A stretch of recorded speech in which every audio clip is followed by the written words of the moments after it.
sais, moi, je vais dire un truc. Même la tombe de Adolf Hitler, je la toucherai pas. Tu sais pourquoi? Parce que les croyants, même si on est un minimum croyant avec tous les défauts qu'on a, on sait, on connaît leur châtiment dans la tombe. Le châtiment suprême.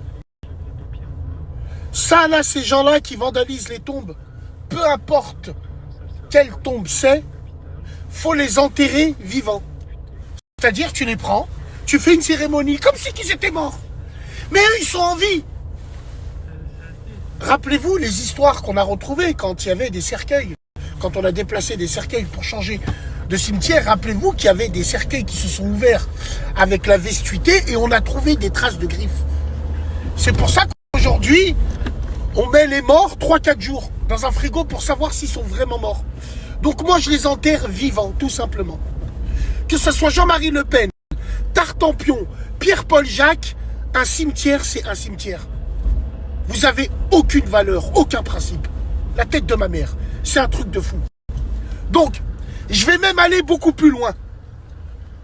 Ceux qui ont été victimes, les petits-enfants, les arrière-petits-enfants de ce type-là pendant la guerre, même eux n'iront pas faire ça. Ça, c'est des athées, c'est des gens qui n'ont pas de religion, qui pensent que la fin du monde, c'est la fin d'un film. Tu sais, regarde, avec le générique et les noms et tout. C'est un scandale, c'est un truc de fou. Wallah il-azim, un minimum croyant sait qu'il ne faut rien toucher. Parce que son jugement, il a commencé déjà.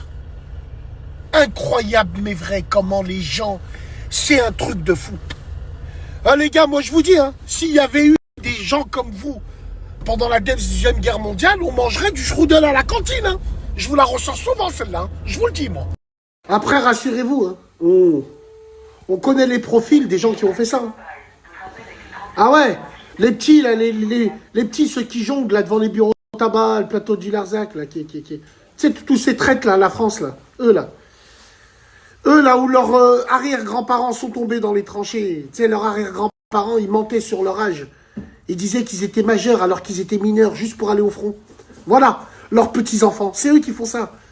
C'est pas nous, c'est impossible, impossible. Ceux qui inventent des vies de révolutionnaires, ils sont écolo-bobos, mais ils branchent les mêmes prises que toi. Vas-y, laisse-moi, je vais partir en slice après. Donc voilà,